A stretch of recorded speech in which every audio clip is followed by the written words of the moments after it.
त्याबद्दलचे काही निर्णय झाले असतील मला माहिती नाही, मी त्याची चौकशी करेन.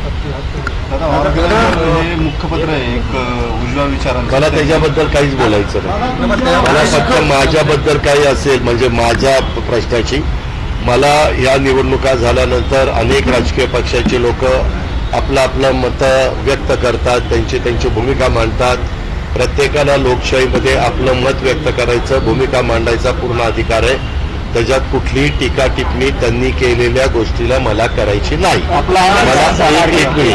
मला फक्त विकासाच्या बद्दल मी लक्ष घातलेलं आहे. विकास करत आपल्या जिल्ह्याला, आपल्या राज्याला कसं अधिकची मदत करता येईल, कसा महत्वाचे कामं मार्गी लागतील आणि याच निमित्तानं पुन्हा नव्या उमेदीनं येणाऱ्या विधानसभेच्या निवडणुकीच्या समोर आम्हाला महायुतीला जाता येईल याबद्दलचा माझा प्रयत्न राहणार. मला चिंतनाची गरज नसते. दादा, राज्यसभा निवडणुकीवरनं कारण कालच सुनेत्रा पवारांना उमेदवारी आणि अर्ज दाखल झाले, मात्र भुजबळ नाराज. हे दादांचं खोटं आहे. तुम्ही काय होतं सध्या, एक मिनिट, आता तुम्ही प्रश्न विचारला, एक कुठल्याही पद्धतीनं तुम्हाला ह्याच्यातलं काही माहिती नसतं. मस्तपैकी बातम्या पेरण्याचं काम तुम्ही करता, तो तुमचा अधिकार आहे. पण स्वतः भुजबळांनी काल सांगितलं, मी ह्याच्यामध्ये नाराज नाही. प्रफुल्लबाईंनी सांगितलं, तटकरेंनी सांगितलं, तरी देखील काही जण, मग आमचे विरोधक असतील किंवा आमचे फारच जवळचे मित्र असतील, हे आमचा फार विचार करतात असे, यांनी अशा बातम्या टिकवलेल्या आहेत. त्या बातम्यात तसूभर देखील तथ्य नाही. त्याबद्दलचा निर्णय पार्लमेंटरी बोर्डाने तिथं बसून त्या ठिकाणी घेतला आणि काल फॉर्म भरलेला होता. फॉर्म भरताना देखील तिथं एक दुःखद घटना घडली.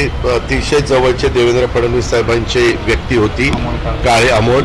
त्यांचं दुःखद निधन झालं आणि त्यांचं अस्थि विसर्जन का कशाला तरी त्यांना काल नाशिकला जायचं होतं. 2-3 दिवस ते त्याच्या दुःखात आहेत. आणि त्याचबरोबर एकनाथरावांना मी आदल्या दिवशी रात्रीच वर्षावर भेटलेलो होतो. त्यांना सांगितलं की आज रात्रीपर्यंत किंवा उद्यापर्यंत आमचा उमेदवाराचं नाव ठरेल. आम्ही सगळेजण जाऊन तो फॉर्म भरणार आहे. मी काही सगळ्यांना त्या फॉर्म भरायला जावं असं काही मला वाटत नाही. ते म्हणले हरकत नाही, महायुती तर बरोबर आहेच, त्याच्यावर तुम्ही जाऊन फॉर्म भरा.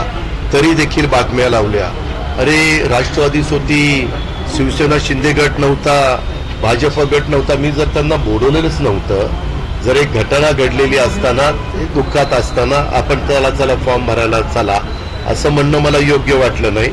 आणि निवडणूक बिनविरोध होणार होती, कारण एकीकडे 200 मतं होती आणि एकीकडं काही 70-75 मतं होती. त्याच्यामुळं आम्ही आपला गेलो.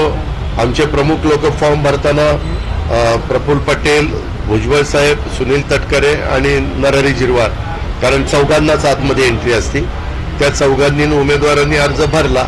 आत्ता बातमी आली की स्क्रुटिनीमध्ये अर्ज मंजूर झालेला आहे. आता माघार घ्यायची वेळ आहे. त्यावेळेमध्ये जर उमेदवारांनी नाही माघार घेतली तर ते बिनविरोध आले असं समजायला हरकत नाही.